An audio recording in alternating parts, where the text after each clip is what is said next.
Hello everyone, welcome કરું છું આજના વિડીયોમાં. આજનો વિડીયો આપણે જે લેબ ટેકનિશિયન કેમિસ્ટ્રી ગ્રુપવાળા વિદ્યાર્થી મિત્રો છે એમના માટે રાખેલો છે. તો આજના વિડીયોમાં આપણે શું કરવાનું છે, તો સૌ પ્રથમ પહેલાં વાત કરું તો લેબ ટેકનિશિયન કેમિસ્ટ્રી માટેના લેક્ચર તેમજ જે મેઇન સબ્જેક્ટ હતો એના બધા જ લેક્ચર, જે પણ ટૉપિક હતા એના, તેમજ બંધારણના કેવા ક્વેશ્ચન આવ્યા હતા, કરંટ અફેરના કેવા ક્વેશ્ચન આવ્યા હતા, રિઝનિંગમાં શું કરી શકાય તો 30માંથી તમે રિઝનિંગમાં 30માંથી તમે 28-25 પ્લસ સ્કોર કરી શકો, એનો પણ વિડીયો અવેલેબલ જ છે, તો તમે ચેકઆઉટ કરી શકો છો. તેમજ આજે આપણે શું કરવાનું છે, તો સૌ પ્રથમ વાત કરું તો જે પ્રેક્ટિસ ટેસ્ટ લીધા હતા, પ્રેક્ટિસ ટેસ્ટ 5 પ્રેક્ટિસ ટેસ્ટ લીધેલા છે, એની PDF છે ટેલિગ્રામ ચેનલમાં. બરાબર, તમે જઈને ડાયરેક્ટ જો સોલ્વ કરે ના હોય તો એકવાર તમે સોલ્વ કરી શકો છો. અને જે વિદ્યાર્થી મિત્રોએ પૂરેપૂરું પ્રોપર ફોલો કર્યું છે, લેક્ચર પણ અટેન્ડ કર્યા છે અને ટેસ્ટ પણ આપ્યા છે, તો એમના માટે આ વિડીયો કેવી રીતે ઇમ્પોર્ટન્ટ છે.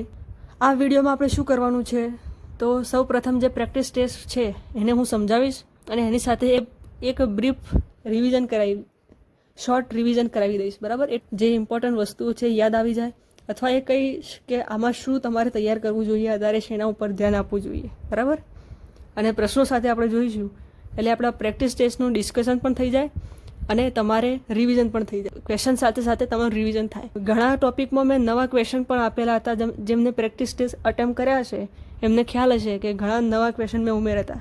થોડું વધારે અન્ડરસ્ટેન્ડિંગ માગતા હોય એવા ક્વેશ્ચન પણ હતા, જેને તમારે નોટ કરવાનું મેં કહ્યું હતું, તો એ પણ હું અહીંયા સમજાવી દઈશ. બરાબર, તો આજે આપણે ટોપિક રાખ્યો છે ક્રોમેટોગ્રાફી, ઉદ્દીપક, એમિનો એસિડ, આ બધાનો જે પ્રેક્ટિસ ટેસ્ટ છે એનું ડિસ્કશન કરીશું. બરાબર, આની PDF તમને ટેલિગ્રામ ચેનલમાં મળી જશે, લિંક ડિસ્ક્રિપ્શન બોક્સમાં છે. તો આગળ વધીએ વિડીયોમાં, જોઈએ બધા પ્રેક્ટિસ ટેસ્ટ શરૂ કરીએ અને જોઈએ કેવા ક્વેશ્ચન છે. પ્રેક્ટિસ ટેસ્ટ 1, બરાબર, જે આપણે આની PDF ટેલિગ્રામમાં પણ મૂકેલી છે. આ ટેસ્ટને અપલોડ કરે ત્યારે આની PDF ખુલતી નથી, હજુ સુધી પણ એ ખુલતી જ નથી, તો એને મેં લખીને પછી અપલોડ કર્યો હતો, હેન્ડ રાઇટિંગ ફોર્મમાં જ છે. બરાબર, પહેલો પ્રશ્ન જુઓ કે પેપર ક્રોમેટોગ્રાફીમાં સ્ટેશનરી ફેઝ શું છે. અહીંયા વાત કરીએ કે ક્રોમેટોગ્રાફી જ્યારે આપણે ટોપિક ભણ્યા હતા, ક્રોમેટોગ્રાફી ટોપિક ખૂબ મોટો છે તેમજ ઇમ્પોર્ટન્ટ છે. 3 પાર્ટમાં આના વિડીયો છે, પાર્ટ 1, પાર્ટ 2 અને પાર્ટ 3, જેમાં જુદી જુદી ક્રોમેટોગ્રાફી મેં સમજાવી છે. સૌ પ્રથમ તો વાત કરવાની આવે કે ક્રોમેટોગ્રાફી એટલે શું, તો ક્રોમેટોગ્રાફી એ ક્રોમા ગ્રીક શબ્દ ઉપરથી ઉતરી આવે છે કે જેનો અર્થ થાય છે કે રંગ. બરાબર, કલર. પછી આગળ જતાં આપણે જોઈએ કે સ્થિર કલા એટલે શું, ગતિમાન કલા એટલે શું, એના વિશે મેં ચર્ચા કરેલી છે. ત્યારબાદ તમે આગળ જાઓ તો 2 ભાગ પાડેલા છે તરત જ, કે અધિશોષણ ક્રોમેટોગ્રાફી અને પાર્ટીશન ક્રોમેટોગ્રાફી. બરાબર, જેમાં અધિશોષણ ક્રોમેટોગ્રાફીમાં TLC એટલે કે થિન લેયર ક્રોમેટોગ્રાફી અને કોલમ ક્રોમેટોગ્રાફી આવે, તેમજ પાર્ટીશન ક્રોમેટોગ્રાફીમાં પેપર ક્રોમેટોગ્રાફી આવે. ગેસ ક્રોમેટોગ્રાફી પણ આપણે પાર્ટીશન ક્રોમેટોગ્રાફીનું ઉદાહરણ કહી શકીએ. પાર્ટીશન પાડવાનું, બરાબર, અને પેલામાં અધિશોષણનો મુખ્ય સિદ્ધાંત હોય, અધિશોષક હોય, બરાબર, અને અહીંયા પેપર હોય. તો અહીંયા આપણને પ્રશ્ન છે કે પેપર ક્રોમેટોગ્રાફીમાં સ્ટેશનરી ફેઝ થોડા ઘણા ઇંગ્લિશ શબ્દોથી પરિચિત રહેવું, કારણ કે ટ્રાન્સલેટ કરીને આવે છે પ્રશ્નો. અને મેં કહ્યું હતું લેબ આસિસ્ટન્ટનું પેપર મૂક્યું હતું જ્યારે મેં ટેલિગ્રામ ચેનલમાં, ત્યારે કહ્યું હતું કે ગૂગલ ટ્રાન્સલેટથી ટ્રાન્સલેટ કર્યું હોય એ પ્રકારના ક્વેશ્ચન છે. તો પેપર ક્રોમેટોગ્રાફીમાં સ્ટેશનરી ફેઝ એટલે કે સ્થિર. ક્રોમેટોગ્રાફીમાં 2 પ્રકારની કલા આવેલી હોય, ગતિમાન કલા, સ્થિર કલા. સ્થિર કલા ઉપર જે પણ ઘટક જુદો પડવાનો છે એ એના ઉપર પડશે, અને ગતિમાન કલા એને ઉપરથી ધક્કું મારશે એટલે લઈ જશે સ્થિર કલા ઉપર, કે જેનાથી એ છૂટું પડે. બરાબર, એ સોલ્યુશનને શું કહેવાય, ઇલ્યુશન શું કહેવાય, એ બધું મેં સમજાવેલું છે, તો તમને યાદ આવતું છે. તો પેપર ક્રોમેટોગ્રાફીમાં સ્ટેશનરી ફેઝ શું છે, તો પેપર. બરાબર, આ પ્રશ્નની વાત કરીએ, ગેસ ક્રોમેટોગ્રાફીમાં મોબાઈલ ફેઝ શું હોય છે. હવે બીજો પ્રશ્ન પૂછ્યો. આવા ઘણા બધા ક્વેશ્ચન આવેલા હોય છે કે મોબાઈલ ફેઝ તરીકે શું હોય છે અને સ્ટેશનરી ફેઝ તરીકે શું હોય છે. આ તમારે જેટલી પણ ક્રોમેટોગ્રાફી છે એનું એક ટેબલ બનાવીને રાખવાનું કે હા, અહીંયા આ ક્રોમેટોગ્રાફીમાં સ્ટેશનરી ફેઝ આ અને મોબાઈલ ફેઝ આ. બરાબર, અહીંયા ક્વેશ્ચન જોઈએ તો ગેસ ક્રોમેટોગ્રાફીની વાત કરી છે અને મોબાઈલ ફેઝ પૂછ્યો છે. તો ગેસ ક્રોમેટોગ્રાફીમાં મોબાઈલ ફેઝ શું હોય, તો વાયુ હોય. બરાબર, આગળનો પ્રશ્ન HPCL નહીં, HPLC આવે અહીંયા. તો HPLCનું પૂરું નામ શું છે, તો આ જે લિક્વિડ ક્રોમેટોગ્રાફી છે એનું જ નામ છે, અને આનું નામ છે હાઈ પ્રેશર લિક્વિડ ક્રોમેટોગ્રાફી. બરાબર, આને હાઈ પરફોર્મન્સ લિક્વિડ ક્રોમેટોગ્રાફી પણ કહેવાય, બરાબર. એટલે આ 2 નામો તમે ધ્યાનમાં રાખજો. આવું આપણે RDXના ફૂલ ફોર્મમાં પણ આવું જ થયું હતું, બરાબર. અને એના પણ 2 નામો હતા. આમાં જુદી જુદી બુકમાં જુદું આપેલું હોય એટલા માટે મેં બંને તરફ ધ્યાન રાખ્યું છે, બરાબર. ચોથો પ્રશ્ન, RFનું સૂત્ર શું છે? ઓપ્શન આપેલા છે, તમે પણ વિચાર કરી શકો છો. જો કે આ ટેસ્ટ તો પહેલાંથી લેવાઈ ગયેલો છે ટેલિગ્રામમાં, ક્યારનો પણ અપલોડ કર્યો છે મેં, તો પણ તમે એકવાર મતલબ યાદ કરી શકો કે હા આ પ્રકારના ક્વેશ્ચનથી મને કયો કોન્સેપ્ટ યાદ આવે છે કે નહીં, બરાબર. તો RF રિટેન્શન ફેક્ટર, બરાબર. RF શોધવાનું કહ્યું હતું સૂત્ર, એની વાત થઈ રહી છે કે શોધવાનું સૂત્ર શું. અહીંયા પ્રોપર સૂત્ર નથી આપ્યું, પરંતુ આપણે વિચારી શકીએ કે આમાંથી જવાબ કયો છે. RF એટલે કે જે કોઈ પદાર્થ છે, જે ઘટક છૂટા પડ્યા એને કાપેલું અંતર, જે પેલી બેઝ લાઈન આપણે ડ્રો કરીએ ને એના ઉપરથી જે એ ઉપર ચડવાનું સ્ટાર્ટ કરે એ કાપેલું એને અંતર, અને એના ભાગાકારમાં આપણે જે દ્રાવક મૂક્યો હશે કે જે એને મદદ કરશે ઉપર ચડાવવામાં કેશાકર્ષણ દ્વારા અથવા અધિશોષણ, જે કોઈ પણ ક્રિયા દ્વારા જે પ્રકારની ક્રોમેટોગ્રાફી હશે એ પ્રમાણે એ ઉપર વધતો હશે. તો દ્રાવકે કાપેલું અંતર એ ભાગાકારમાં આવશે અને એના ઉપર આવશે કે જે ઘટક છૂટો પડ્યો એને કાપેલું અંતર, બરાબર. તો આ પ્રમાણે સૂત્ર બને છે RFનું. તો અહીંયા આપણે જોઈ શકીએ કે અંતર ભાગ્યા કુલ અંતર સેટ થાય છે. હવે વાત કરીએ નેક્સ્ટ ક્વેશ્ચન તરફ કે સ્પોટિંગ માટે શું સાધન વપરાય છે, બરાબર. તો સ્પોટિંગ એટલે કે આપણે જે કોઈ પણ જે પદાર્થ છે કે જેનું આપણે ઘટકનું એનાલિસિસ કરવું છે એની એક પેસ્ટ બનાવવી પડે, બરાબર. એને મૂકવાનું કઈ રીતે, પેલા જે TLC હોય, TLC પ્લેટ અથવા જે પણ પેપર હોય તો પેપર ક્રોમેટોગ્રાફી હોય તો પેપર ઉપર એ કેવી રીતે સ્પોટ કેવી રીતે કરવાનો એને, તો એ પીપેટની મદદથી આપણે કરીએ છીએ. નેક્સ્ટ ક્વેશ્ચન જોઈએ, TLCમાં વિશ્લેષણ કઈ રીતે કરવામાં આવે છે? વિશ્લેષણ એટલે એનાલિસિસ કેવી રીતે કરવાનું કે TLCમાં તો આપણને પ્લેટ ઉપર દેખાય કે ભાઈ બધા ઘટકો છૂટા પડી ગયા. હવે આપણને ખ્યાલ કેવી રીતે આવે કે કયો છે? પણ આ થિયરીનું જ ક્વેશ્ચન છે અને જેમાં મેં કહ્યું છે કે UV લાઇટ દ્વારા આપણે વિશ્લેષણ કરી શકીએ. આગળ વધીએ નવા ક્વેશ્ચનની તરફ. કોનું RFનું મૂલ્ય સૌથી વધારે હશે? RFની ચર્ચા આગળ કરી એમ, બરાબર, કે કોઈ પણ ઘટક જે છૂટો પડ્યો હોય એને કાપેલું અંતર, એના ભાગાકારમાં દ્રાવકે કાપેલું અંતર, બરાબર. તો અહીંયા પૂછ્યું છે કે RFનું મૂલ્ય સૌથી વધારે.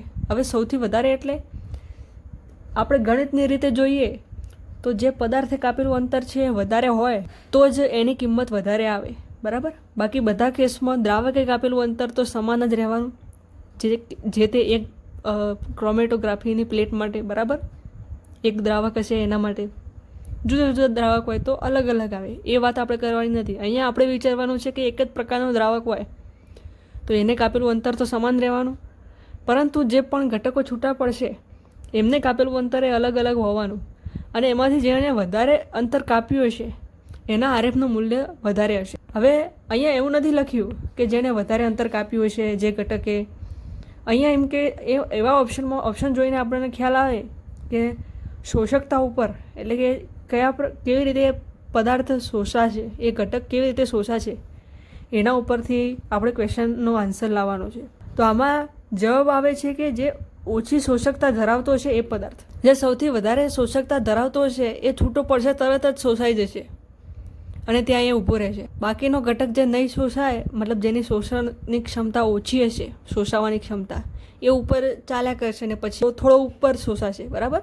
તો આ પ્રકારે આનો જવાબ આવે છે ઓછી શોષકતા ધરાવતો પદાર્થ. હવે વાત કરીએ 8મા નંબરનો પ્રશ્ન.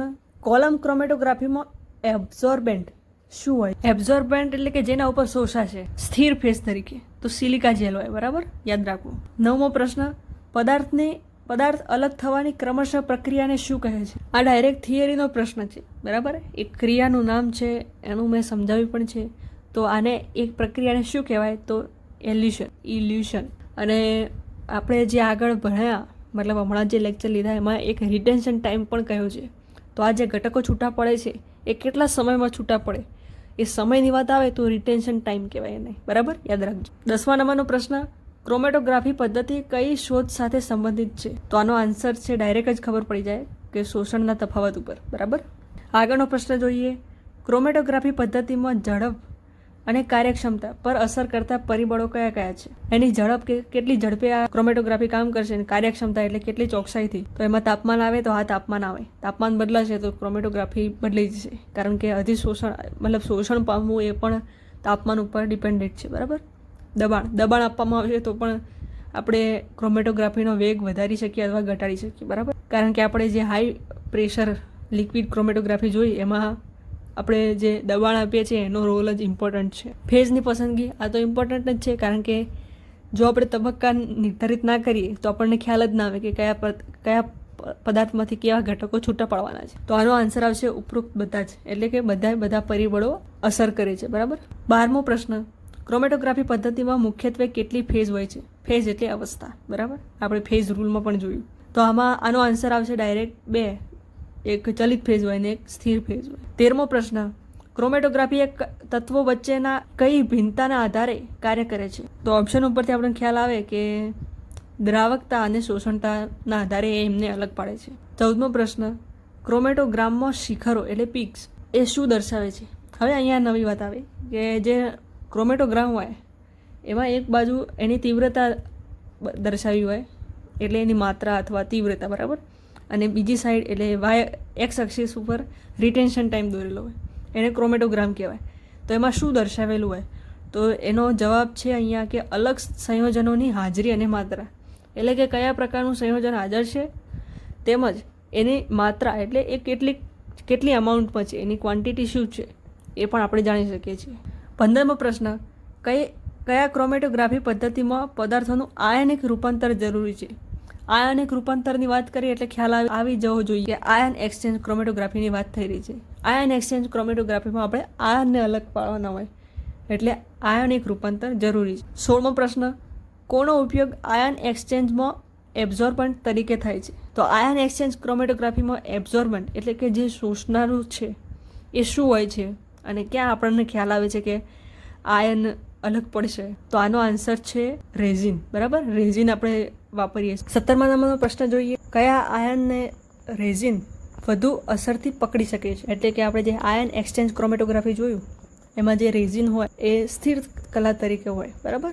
એના ઉપર બધા પ્રકારના આયન જે આપણે જે પ્રકારે અલગ પાડવા હોય, કેટાયનિક રેઝિન હોય જો આપણે કેટાયનને છૂટા પાડવા હોય, એનાયનિક રેઝિન હોય જો આપણે એનાયનને છૂટા પાડવા હોય. બરાબર. તો જે રેઝિન છે એ કોને સૌથી વધારે અસરથી પકડી શકે છે? આ જ્યારે એના ફેક્ટરનું આપણે ભણ્યા હતા રેઝિનવાળા ટોપિકમાં કે આ બધા ફેક્ટર એના ઉપર અસર કરે છે, એમાં મેં સમજાવ્યું છે. તો આનો આન્સર છે કે ઊંચી આયોનિક ચાર્જ અને નાની સાઇઝવાળા. ઊંચો આયોનિક ચાર્જ એટલે શું? તો એમાં પ્લસ ચાર્જ હોય તો વધારે પ્રમાણમાં પ્લસ ચાર્જ હોય, કે +3 હોય એના કરતાં +4 સારો કહેવાય, +2 કરતાં +3 સારો કહેવાય, -2 કરતાં -3 વધારે સારો. અને નાની સાઇઝ. કેમ નાની સાઇઝ? કે જેથી એ રેઝિન સાથે જલ્દી જોડાઈ શકે એટલા માટે. મોટી સાઇઝના હોય તો જોડાય ના, અને જોડાય તો પણ એ જે બીજા દ્રાવક નાખીએ ઉમેરીએ જે ગતિમાન કલા તરીકે વર્તે એના અસરથી એ છૂટા પડી જાય પાછા. બરાબર. આગળનો પ્રશ્ન જોઈએ. 18મો પ્રશ્ન, જીસી માટે કેરિયર ગેસ તરીકે કયો વાયુ વપરાય છે? જીસી એટલે ગેસ ક્રોમેટોગ્રાફી. ગેસ ક્રોમેટોગ્રાફીની ચર્ચા બહુ બધી વખત થઈ ગઈ. એક ક્રોમેટોગ્રાફીવાળા લેક્ચરમાં, એક સ્પેક્ટ્રોમેટ્રીવાળા લેક્ચરમાં, અને અત્યારે જે સિનિયર સાયન્ટિફિક આસિસ્ટન્ટના જે લેક્ચર લીધા એમાં પણ મેં ચર્ચા કરી છે. આ 3 વિડીયો જોયા હોય તો ખૂબ સરસ. સિનિયર સાયન્ટિફિક આસિસ્ટન્ટના વિડીયો એટલા માટે સજેસ્ટ કરું છું કારણ કે થોડું ડીપમાં હશે ત્યાં, એટલા માટે. ત્યાંની જે નવી પદ્ધતિઓ છે એ જોવાની જરૂર નથી, પરંતુ જે લેબ ટેકનિશિયન સાથે કોમન છે એને ખાસ જોઈ લેવી. તો ગેસ ક્રોમેટોગ્રાફી માટે કેરિયર ગેસ થિયરીનો પ્રશ્ન છે, યાદ રાખવાનું છે. તો આનો આન્સર છે હિલિયમ અથવા નાઇટ્રોજન. 19મો પ્રશ્ન, જીસી પદ્ધતિ દ્વારા પદાર્થોનું વિભાજન શેના દ્વારા થાય છે? અહીંયા સિદ્ધાંત કહેવાનો છે. બરાબર. પહેલું આપ્યું છે પીએચ દ્વારા ના થાય. વિદ્યુત પ્રવાહ અલગ વાત છે. ઘનતા દ્વારા જે વિભાજન થાય એ પદ્ધતિનું નામ છે સેન્ટ્રીફ્યુગેશન. સિનિયર સાયન્ટિફિક આસિસ્ટન્ટમાં આ પ્રશ્ન આવી શકે. બરાબર. કારણ કે એમાં સેન્ટ્રીફ્યુગેશનની વાત કરી છે. આ તો આપણી જાણ સારું મેં તમને જણાવ્યું. આનો આન્સર છે બીપી એટલે બોઇલિંગ પોઈન્ટ અને એડઝોર્પ્શન. કેમ આમાં બોઇલિંગ પોઈન્ટને પણ મહત્ત્વ આપ્યું, કારણ કે આનો સિદ્ધાંત જ છે જે ગેસ ક્રોમેટોગ્રાફી હોય એમાં વોલેટાઇલ એટલે કે બાષ્પશીલ પદાર્થ લેવામાં આવે, એટલે કે ઘન અથવા પ્રવાહી ગમે તે અવસ્થામાં હોય, પરંતુ જ્યારે કોલમમાંથી પસાર થાય ત્યારે તે બાષ્પ અવસ્થામાં ફેરવાઈ જાય, બરાબર. અને એના બોઇલિંગ પોઈન્ટના આધારે છૂટું પડતું હોય છે. જે ગેસ ક્રોમેટોગ્રાફી છે એમાં પદાર્થ કેવી રીતે એટલે વિભાજન પામે, તો બોઇલિંગ પોઈન્ટ અને એડઝોર્પ્શનના આધારે. આગળ વધીએ. 20મો પ્રશ્ન, એફિનિટી ક્રોમેટોગ્રાફી શેના ઉપર આધારિત પદ્ધતિ છે? એફિનિટી ક્રોમેટોગ્રાફી આ પણ સમજાવેલું છે, કદાચથી લાસ્ટ પાર્ટ છે ક્રોમેટોગ્રાફી એમાં સમજાવેલું છે, બરાબર. પહેલાં તમારે આ બધું તૈયાર હોવું જોઈએ, ત્યારે જ તમને આ વિડીયોમાં ખબર પણ પડશે અને તમે રિલેટ પણ કરી શકશો. જો પહેલાં છો, તમે નવા હજુ લેક્ચર અથવા પીડીએફ પણ વાંચી નથી, સમજ્યા નથી, તો અહીંયા ડાયરેક્ટ આવશો તો કંઈ ખબર પડશે નહીં અને એવું લાગશે કે આ કેવી રીતે તમે જવાબ આપી રહ્યા છો, બરાબર. તો પહેલાં તૈયાર કરીને આવવું, બરાબર. બાકી આ લેક્ચર તમારા કોઈ કામનું નથી જો તમારી તૈયારી ના હોય તો. ખાલી એક પોલિશ આપે કે ભાઈ આ તમને યાદ છે કે નહીં, તમારું મગજ ઝડપી તમને યાદ આપી શકે છે કે નહીં, બરાબર. અને આ તો હજી ટોપિક વાઇઝ MCQ આવી રહ્યા છે, એ પદ્ધતિ મુજબ મેં ગોઠવ્યા હતા એટલા માટે. બાકી મિક્સ આવે તો આપણને ખબર જ ના પડે કે આ ક્રોમેટોગ્રાફીનો છે કે સ્પેક્ટ્રોમેટ્રિકનો છે, બરાબર. કારણ કે ત્યાં મિક્સ થવાની સંભાવના સૌથી વધારે છે. અહીંયા વાત કરીએ એફિનિટી ક્રોમેટોગ્રાફી, એ શેના ઉપર આધારિત છે? ડાયરેક્ટ જ પ્રશ્ન છે, આનો આન્સર છે લિગેન્ડ બાઇન્ડિંગ. 21મો પ્રશ્ન, ઇલ્યુશન એ શું છે? આ એક પ્રક્રિયાનું નામ છે, બરાબર. આગળ પણ આની વાત કરીએ આગળના એક MCQમાં. આનો આન્સર છે પદાર્થને કોલમમાંથી બહાર કાઢો. જ્યારે બહાર કાઢીએ અને આપણે જે જોઈએ કે હા આ પદાર્થ છે, આ પદાર્થ છે, ઇલ્યુશન કહેવાય. એનાયનિક રેઝિનનો ઉપયોગ કોના માટે કરી શકાય? એનાયનિક રેઝિન હશે તો એ પોઝિટિવ ચાર્જને પકડી શકશે, કારણ કે જે ઓપોઝિટ ચાર્જ હોય એના વચ્ચે આકર્ષણ બળ લાગે એટલે એની સપાટી ઉપર જોડાઈ જશે, એટલે આપણને કયા પ્રકારના આયન મળી શકે, આયન આપણે છૂટા પાડી શકીએ? તો કેટાયન. અહીંયા કેટાયન કોણ છે? સોડિયમ અને પોટેશિયમ, બરાબર. 23મો પ્રશ્ન, શું લિગેન્ડ રિવર્સિબલ એટલે કે પ્રતિવર્તી હોવો જોઈએ? હા નામાં જવાબ આપવાનો છે અને કારણ કહેવાનું છે. જે એફિનિટી ક્રોમેટોગ્રાફી છે એનો આ પ્રશ્ન છે. લિગેન્ડ રિવર્સિબલ હોય તો શું ફાયદો? લિગેન્ડ રિવર્સિબલ હોય તો જોડાઈ પણ જાય, અને જ્યારે આપણે જે પદાર્થ છૂટો પાડવાનો એ છૂટો પડી ગયો હોય ત્યારે લિગેન્ડથી પણ છૂટો પાડવો જ પડે ને આપણે. પછી લિગેન્ડ સાથે આવે તો પછી એ પદાર્થને છૂટો પાડવાનું કોઈ સેન્સ જ નહીં, બરાબર. એટલે આનો જવાબ છે હા, જેથી ઇલ્યુઝન શક્ય બને, બરાબર. હવે વાત કરીએ નેક્સ્ટ ક્વેશ્ચન ઉપર. એફિનિટી ક્રોમેટોગ્રાફી કયા પદાર્થો માટે વપરાય છે? તો આનો આન્સર છે એન્ટીબોડી અને એન્ઝાઇમ, બરાબર.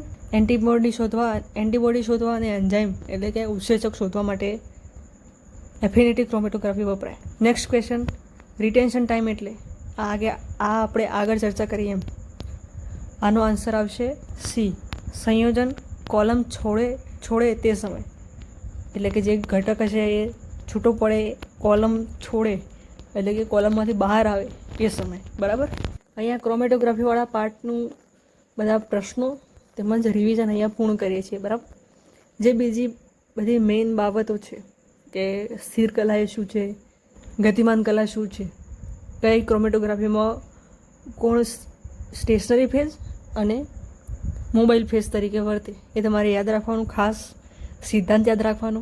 પાર્ટીશન ક્રોમેટોગ્રાફી અને એડઝોર્પ્શન ક્રોમેટોગ્રાફી, એમાં કયા પ્રકારની ક્રોમેટોગ્રાફીનો સમાવેશ થાય યાદ રાખવાનું. કોન્સેપ્ચ્યુઅલ ક્વેશ્ચન RF વાળા યાદ રાખવાના, બરાબર. હવે વાત કરવાની છે એમિનો એસિડના ટોપિકની. એમિનો એસિડ ટોપિક એ પ્યોર થિયરી બેઝ છે. ગમે તે ટાઈપના ક્વેશ્ચન એમાંથી બનાવી શકાય. આનો અર્થ એવો, કેવી રીતે ગમે તે ટાઈપના? કારણ કે એમાં એમિનો એસિડના સ્ટ્રક્ચર પણ આપેલા છે તમને મેં, તો સ્ટ્રક્ચર ઉપરથી પણ પ્રશ્ન બનાવી શકાય, બરાબર. જો કે આનું વેટેજ ઓછું છે, પરંતુ આમાં પણ આપણા માટે બધા પ્રકારના માર્ક્સ સરખા જ છે, કારણ કે કોઈ એવું નથી કે ક્રોમેટોગ્રાફીનો એક ક્વેશ્ચન આપણા માટે 3 માર્ક્સનો નથી, 1 માર્ક્સનો જ છે, બરાબર. તો એમ આ ચેપ્ટર પણ તૈયાર કરવું જરૂરી છે અને આ ચેપ્ટરને પણ પૂરેપૂરું વાંચવું જરૂરી છે. થિયરી બેઝ પ્રશ્ન હશે એટલે વધારે સમજાવવાનું નથી, યાદ જ કરવાનું છે, બરાબર. યાદ હોય તો તમે આ પ્રશ્નને અટેમ્પ્ટ કરી શકો, યાદ ના હોય તો છોડી શકો. અહીંયા ગપ્પું ચાલશે નહીં. હા થોડું ઘણું જો આવડતું હોય તો 50% લાગતું હોય તો કરી શકે, બરાબર.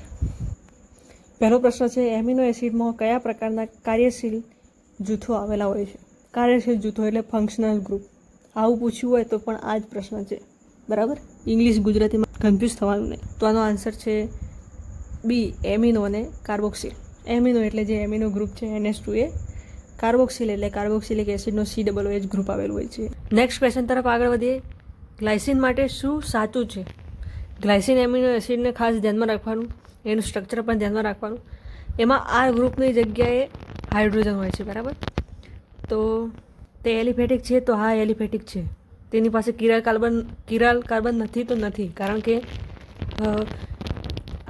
કિરાલ કાર્બન થવા માટે 4 કાર્બનની સંયોજકતા જુદા જુદા પરમાણુથી ઘેરાયેલી હોવી જોઈએ, બરાબર.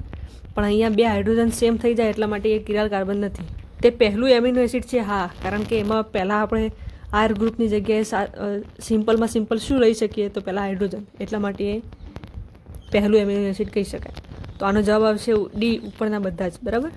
સલ્ફરવાળું એમિનો એસિડ કયું? ડાયરેક્ટ જ યાદ રાખવાનું છે સલ્ફરવાળા એમિનો એસિડ કયા હતા. તો આમાં તો આન્સર આવશે મિથિયોનિન, બરાબર. 29મો પ્રશ્ન, pHના કયા મૂલ્યે એમિનો એસિડ જ્વિટર આયન સ્વરૂપે મળે છે? જ્વિટર આયનમાં 2 પ્રકારના ધ્રુવો પ્લસ માઇનસ સાથે દેખાય. તો આનો આન્સર આવશે આઇસો ઇલેક્ટ્રિક પોઈન્ટ ઉપર જોવા મળે. આનો ક્વેશ્ચન પણ આવી શકે છે ગણતરીવાળું. આઇસો ઇલેક્ટ્રિક પોઈન્ટની ગણતરી કેવી રીતે કરવી એ પણ મેં સમજાવી છે. pH વધતા કાર્બોક્સિલ જૂથ એ શું કરે છે? pH વધે તો એસિડિકતા ઘટે, બરાબર. તો કાર્બોક્સિલ જૂથ એ શું કરશે? કાર્બોક્સિલ જૂથ એટલે COOH. તો એ શું કરશે? તો પ્રોટોનને છોડી દેશે. પ્રોટોન એટલે H+. ગ્લાયસિન સિવાયના બધા એમિનો એસિડ કયા પ્રકારના હોય છે? ગ્લાયસિન એ સિમ્પલ એમિનો એસિડ છે, એમાં કિરાલ કાર્બન નથી, બરાબર. તો તટસ્થ છે તો ના, એવું તટસ્થ હોય એવું નક્કી નથી. ઘણા બધા એસિડિક પણ છે, બેઝિક પણ છે, શાખિત અશાખિત, ઘણા એરોમેટિક પણ હોય છે, બરાબર. તો આનો આન્સર આવશે કે કિરાલ કાર્બન ધરાવતા, કારણ કે ગ્લાયસિન એવું છે કે જે કિરાલ કાર્બન ધરાવતું નથી. બાકીના બધા એમિનો એસિડ કિરાલ કાર્બન ધરાવે. Next question, essential amino acid એટલે શું? ઇસેન્શિયલ એટલે કે આવશ્યક એટલે કે જે આપણે બહારથી ખોરાકમાં લેવા પડે, આપણું શરીર જાતે એને બનાવી શકશે નહીં, બરાબર. તો આનો આન્સર છે બી, કે જે બહારથી ખોરાક દ્વારા મેળવવા પડે. સેરિનનું વિશિષ્ટ લક્ષણ શું છે? સેરિનમાં OH ગ્રુપ આવેલું હોય છે, બરાબર. R ગ્રુપમાં જે આપણે R ફાઇન્ડ કરીએ ને, કે Rની જગ્યાએ બધું બદલાતું હોય ને જુદા એમિનો એસિડ બને, તો એમાં OH ગ્રુપ આવે એટલે સેરિન નામનું એમિનો એસિડ બને છે. તો હાઇડ્રોક્સિલ ગ્રુપ પ્રેઝન્ટ, બરાબર. નેક્સ્ટ ક્વેશ્ચન જોઈએ. 34મો નંબરનો પ્રશ્ન, આર્જિનિન એ એસિડિક એમિનો એસિડ છે, બેઝિક છે, ન્યુટ્રલ છે કે એરોમેટિક? તો આર્જિનિન એ બેઝિક એમિનો એસિડ છે. એસિડિકમાં તો 2 એસિડ છે, ગ્લુટામિક એસિડ ને એસ્પાર્ટિક એસિડ, બરાબર. નેક્સ્ટ ક્વેશ્ચન 35મો, કયા 2 એમિનો એસિડ એ ઇસેન્શિયલ છે એટલે આવશ્યક છે, બરાબર. આ ડાયરેક્ટ થિયરી બેઝ જ પ્રશ્ન છે. તો આનો આન્સર છે લ્યુસીન અને થ્રિયોનિન. નેક્સ્ટ ક્વેશ્ચન, પ્રોલિનના ઇમિનો ગ્રુપના કારણે શું થાય છે? ઇમિનો ગ્રુપ એટલે એમાં સેકન્ડરી એમાઇન હોય છે. એ મેં આગળ જ્યારે આ ટોપિક ચલાવ્યો હતો ત્યારે કહ્યું હતું. અને પ્રોલિન એ પ્રો છે એટલે સેકન્ડરી, ખબર છે. તો એના કારણે પ્રોટીનનું ફોલ્ડિંગ યુનિક રીતે થાય છે, એટલે અલગ રીતે થાય છે બીજા બધા એમિનો એસિડ કરતાં. નેક્સ્ટ ક્વેશ્ચન, કયા એમિનો એસિડમાં એરોમેટિક રિંગ જોવા મળે છે? એરોમેટિક રિંગ આ આપણે સ્ટ્રક્ચર ઉપરથી પણ ફાઇન્ડ આઉટ કરી શકીએ. તો આનો આન્સર છે ફિનાઇલ એલેનિન, નામમાં પણ છે, બરાબર. 38મો પ્રશ્ન, પ્રોલિન શું નથી ધરાવતું કે જે દરેક આલ્ફા એમિનો એસિડમાં હોય છે? કે પ્રોલિનના પાસે એવું શું નથી કે બધા પ્રકારના એમિનો એસિડમાં છે પણ એમાં નથી? તો આનો આન્સર છે ફ્રી એમિનો ગ્રુપ. કારણ કે અહીંયા તમે સ્ટ્રક્ચર જોશો તો સાયક્લિક પ્રકારનું સ્ટ્રક્ચર દેખાશે, કારણ કે આમાં સેકન્ડરી અમાઇન છે. નેક્સ્ટ ક્વેશ્ચન જોઈએ. એસ્પાર્ટિક એસિડ અને ગ્લુટામિક એસિડનું સામાન્ય લક્ષણ આગળ કહ્યું હતું એમ જ, બરાબર. કે આ 2 કયા પ્રકારના એમિનો એસિડ છે? એસિડિક, તો acid side chain. Next question, tryptophan એ કયા પ્રકારનું R ગ્રુપ ધરાવે છે? આનું તમે સ્ટ્રક્ચર જોશો તો તમને ખ્યાલ આવશે કે આ એરોમેટિક છે. ડાયરેક્ટ જ પ્રશ્નો છે, મતલબ થિયરી બેઝ જ પ્રશ્નો આવશે આમાં. 41મો પ્રશ્ન, બધા જ પ્રાકૃતિક એમિનો એસિડ કયા કન્ફિગરેશન ધરાવે છે? આ પણ ડાયરેક્ટ જ પ્રશ્ન હતો અને આમાં લખીને આવ્યું હતું તમને કે આ બધા પ્રકારના જે જોવા મળે છે એમિનો એસિડ એ L ફોર્મ ધરાવે છે, બરાબર. નેક્સ્ટ ક્વેશ્ચન, કયું એમિનો એસિડ એ શરીરમાં બને છે? શરીરમાં બને છે ઇન ધ સેન્સ કે આ બિન આવશ્યક છે, કારણ કે શરીરમાં બને છે તો બહારથી લેવાની જરૂરત નથી. તો બિનઆવશ્યક એમિનો એસિડ કયું છે આમાંથી? તો ગ્લાયસિન. નેક્સ્ટ ક્વેશ્ચન, કયું એમિનો એસિડ થાયોલ જૂથ ધરાવે છે? તો આનો આન્સર છે મિથિયોનિન. સલ્ફર પણ ધરાવે છે, થાયોલમાં સલ્ફર આવે છે, બરાબર. નેક્સ્ટ ક્વેશ્ચન જોઈએ, પેપ્ટાઇડ બંધ એ કોના વચ્ચે બને છે? પેપ્ટાઇડ બંધ, બરાબર. તો આનો આન્સર છે એક એમાઇન અને એક કાર્બોક્સિલ જૂથ વચ્ચે. કારણ કે એમિનો એસિડ વચ્ચે પેપ્ટાઇડ બંધ બને અને મોટી શૃંખલા બને અને એના ઉપરથી પ્રોટીનનો આખો પોલિમર બને છે. અને પ્રોટીન એ વિષમ પોલિમર છે, યાદ રાખવું. કારણ કે જુદા જુદા પ્રકારના એમિનો એસિડ જોડાય, બરાબર. એક પ્રકારના એમિનો એસિડ જોડાઈને પ્રોટીન બનતું નથી, એટલે વિષમ પ્રકારનું પોલિમર કહેવાય. નેક્સ્ટ ક્વેશ્ચન, કયા એમિનો એસિડમાં 2 એમાઇન જૂથ આવેલો હોય છે? એટલે 2 એમાઇન NH2 ગ્રુપ. એટલે એ બેઝિક હશે એ તો ખ્યાલ આવી જાય, કારણ કે અમાઇન ગ્રુપની સંખ્યા વધે એટલે બેઝિકતા વધે ને કાર્બોક્સિલ જૂથ વધે તો એસિડિકતા, બરાબર. તો આનો આન્સર છે એ લાઇસિન. 46મો પ્રશ્ન, લ્યુસિન અને આઇસોલ્યુસિન વચ્ચે શું તફાવત છે? લ્યુસિન અને આઇસોલ્યુસિન નામમાં જ છે કે લ્યુસિન અને આઇસોલ્યુસિન. આપણે જ્યારે સમઘટકતા ભણીએ ત્યારે એમાં કહીએ કે બ્યુટેન આઇસોબ્યુટેન. તો શેનો આ તફાવત હશે? અહીંયા શાખાનો, કારણ કે ત્યાં બ્રાન્ચ પડતી છે એટલે આપણે એને આઇસો પ્રિફિક્સ લગાડી છે. નેક્સ્ટ ક્વેશ્ચન, સિસ્ટીન અને મિથિયોનિન વચ્ચે શું સમાનતા છે? તો આ બંનેમાં શું સમાનતા છે? કે બંને સલ્ફર ધરાવે છે, બરાબર. નેક્સ્ટ ક્વેશ્ચન, કયો એમિનો એસિડ એ સૌથી નાનો છે? તો જે સૌથી સિમ્પલ છે, નાનો છે, કારણ કે એક હાઇડ્રોજન જ ધરાવે છે R ગ્રુપમાં, તો ગ્લાયસિન. નેક્સ્ટ ક્વેશ્ચન, એમિનો એસિડનું સામાન્ય બંધારણ શું હોય છે? આમાં ડાયરેક્ટ પૂછી કાઢ્યું કે આપણે એમિનો એસિડને કેવી રીતે દર્શાવી શકીએ? તો આમાં આન્સર આવશે C, બરાબર. કે કાર્બન હોય, એક R ગ્રુપ, એક COOH, ત્યારબાદ NH2 ગ્રુપ અને એક હાઇડ્રોજન, બરાબર. આ પ્રકારે આપણે એમિનો એસિડને દર્શાવીએ છીએ. નેક્સ્ટ ક્વેશ્ચન, ઝ્વીટર આયન એ શું છે? તો ડાયરેક્ટ જ આપણે જ્યારે ઝ્વીટર આયન ભણાવ્યું હતું તેમાં કહ્યું હતું કે બંને ધન અને ઋણ ચાર્જ ધરાવે, બરાબર. પણ એનો નેટ ચાર્જ એટલે કે ટોટલ ચાર્જ પૂછવામાં આવે કે ઝ્વીટર આયન ઉપર કેટલો, તો 0 છે. પરંતુ આપણને ચાર્જ બંને દેખાશે, પોઝિટિવ પણ દેખાશે અને નેગેટિવ પણ દેખાશે, બરાબર. હવે વાત કરવાની છે આયોનિક સંતુલનની, પરંતુ આયોનિક સંતુલન અને અધિશોષણ આ બંને આપણે નેક્સ્ટ પાર્ટમાં કરીશું, કારણ કે અને એમાં સમજાવવાનું પણ વધારે છે આયોનિક સંતુલન અને અધિશોષણમાં. તો વિડીયો લાંબો બની જશે અને મારા ફોનની કેપેસિટીની બહાર જતું રહેશે, તો પછી આપણે આ વિડીયો પણ ખોઈ દઈશું એમ. આ વિડીયો પણ આપણો નકામો થઈ જશે. તો એના કરતાં આયોનિક સંતુલન અને અધિશોષણ આપણે નેક્સ્ટ પાર્ટમાં જોઈ લઈશું. અને અત્યારે વાત કરીએ આપણે ઉદ્દીપકની. તો વાત કરીએ આપણે ઉદ્દીપકની, તો ઉદ્દીપક એ શું છે? ઉદ્દીપકવાળું ચેપ્ટર પણ ખૂબ નાનું છે પણ ખૂબ ઇમ્પોર્ટન્ટ છે, કારણ કે એમાં વેરાયટી વધારે છે કે ઉદ્દીપક એટલે શું, કયા પ્રકારના ઉદ્દીપક હોય, હિટ્રોજીનસ, હોમોજીનસ, બરાબર. પછી જીઓલાઇટનું ઉદાહરણ આપ્યું હતું, બરાબર. તો વાત કરીએ ઉદ્દીપકની. તો પહેલી વાત છે કે ઉદ્દીપકનું કામ શું છે? તો ઉદ્દીપક એ શું કરે છે? તો આ ખ્યાલ જ હશે કે ડેલ્ટા જીને કદી બદલે ના, કારણ કે ક્રિયામાં ભાગ લેતો નથી. આ ડેલ્ટા H પણ વધારે ના, ડેલ્ટા Sને પણ કંઈ કરીશ નહીં. તો શું કરશે? એક્ટિવેશન એનર્જી ઘટાડશે. એક્ટિવેશન એનર્જી એટલે પ્રક્રિયા થવા માટે જરૂરી ઉર્જા, એને ઘટાડે એટલે પ્રક્રિયા થોડી ઝડપી થઈ જાય, બરાબર. નેક્સ્ટ ક્વેશ્ચન છે, SO2 + O2 gives SO3 માટે ઉપયોગી ઉદ્દીપક. આ પણ જે પ્રક્રિયા લખાઈ છે એમાં લખાયું છે કે V2O5 વેનેડિયમ પેન્ટોક્સાઇડ આમાં ઉદ્દીપક તરીકે વપરાય છે. નેક્સ્ટ ક્વેશ્ચન જોઈએ, એસ્ટરિફિકેશન એ કયું ઉદ્દીપક છે? એટલે આમાં સમાંગ અથવા વિષમાંગની વાત કરી છે. સમાંગ ઉદ્દીપક એટલે કે જેમાં પ્રક્રિયક અને ઉદ્દીપક બંને સમાન અવસ્થામાં હોય, સમાન ફેઝમાં હોય, બરાબર, સમાન સ્થિતિમાં હોય. અને વિષમાંગ એટલે બંને જુદા જુદા હોય. કોની વાત થાય છે? પ્રક્રિયક અને ઉદ્દીપક, બરાબર. નિપજનું કંઈ લેવા દેવા નથી. એસ્ટરિફિકેશનની પ્રક્રિયામાં એસ્ટર અને પાણી વચ્ચે પ્રક્રિયા થાય અને પછી આલ્કોહોલ અને એસિડ છૂટા પડે છે, બરાબર. અને એસ્ટરિફિકેશન કહેવાય ને બધા સમાન ફેઝમાં પણ હોય છે. ઉદ્દીપક પણ લિક્વિડ હોય અને જે એસ્ટર હોય એ પણ લિક્વિડમાં હોય, એટલા માટે આ સમાંગ પ્રકારનું ઉદ્દીપક છે, ઉદ્દીપન કહેવાય, બરાબર. આને નીચેનામાંથી કોણ એફિન ઉદ્દીપકના પ્રોમોટરનું કામ કરે છે? પ્રોમોટર એટલે કે ઉદ્દીપકનું પણ હેલ્પ વધારે કરે, ઉદ્દીપકને પણ કાર્યક્ષમ બનાવે, બરાબર. તો આનો આન્સર છે મોલિબ્લેડમ, MO, બરાબર. નેક્સ્ટ ક્વેશ્ચન જોઈએ, નેગેટિવ કેટલિસ્ટ એટલે કે એવો ઉદ્દીપક કે જે પ્રક્રિયાનો દર ઘટાડશે, પ્રક્રિયાનો વેગ ઘટાડશે. તો શું કરી શકે? E એટલે એક્ટિવેશન એનર્જી, બરાબર. તો એક્ટિવેશન એનર્જી ઘટાડે તો પછી પ્રક્રિયા ઝડપી થઈ જાય તો સારું થઈ ગયું. સારું નહીં કરવાનું, નેગેટિવ કામ કરવાનું. તો એ વધારશે તો આ વધારશે, એ વધારશે એટલે એક્ટિવેશન એનર્જી વધી જશે જેટલી જોઈતી હતી એના કરતાં, એટલે પ્રક્રિયાનો દર ઘટશે. તો બી અને સી બંને. બરાબર. નેક્સ્ટ ક્વેશ્ચન જોઈએ. આકાર વર્ણનાત્મક ઉદ્દીપકનું ઉદાહરણ જીઓલાઇટ. બરાબર. સિમ્પલ જ પ્રશ્ન છે ડાયરેક્ટ. ઉત્સેચક ઉદ્દીપકમાં કયું સ્ટેપ રિવર્સિબલ હોય છે?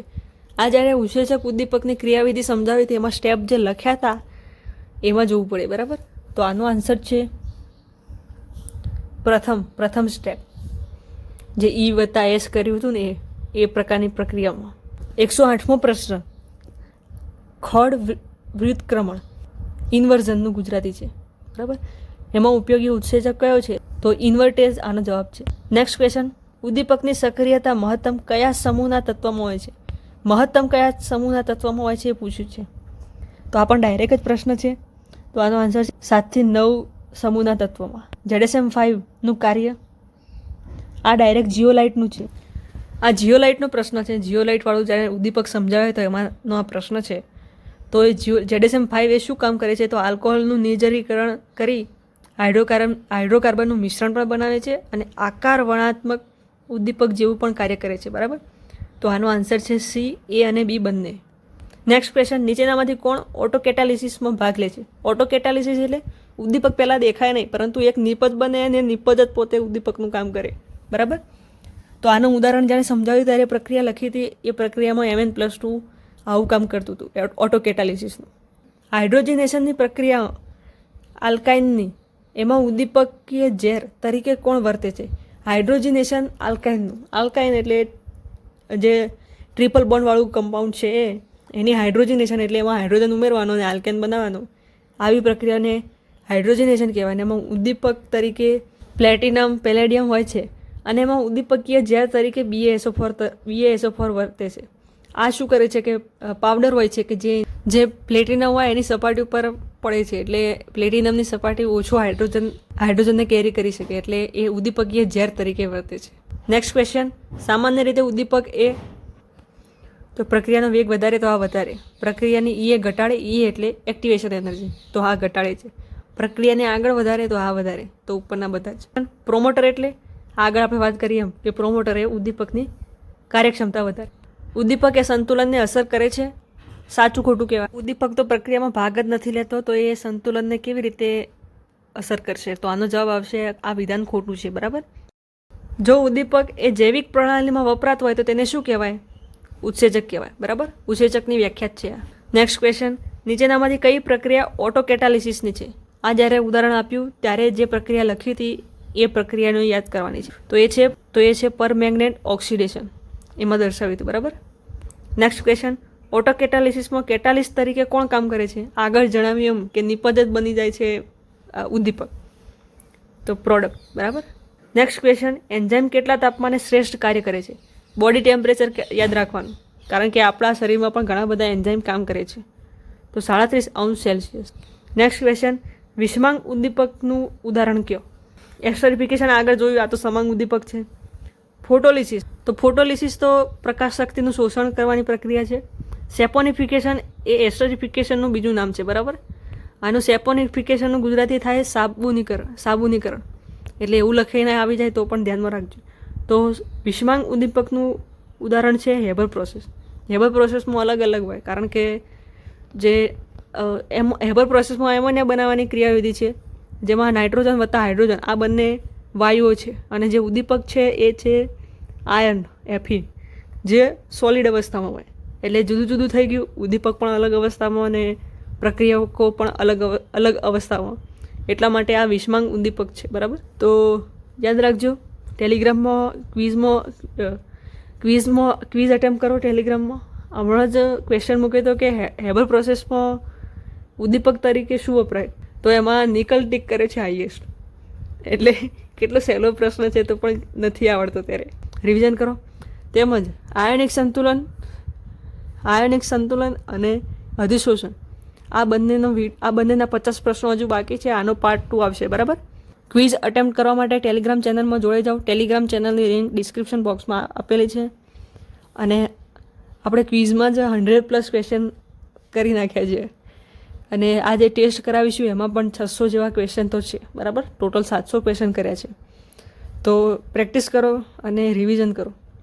તો મળીએ આના પાર્ટ 2માં અને નવા લેક્ચરમાં. Thank you very much.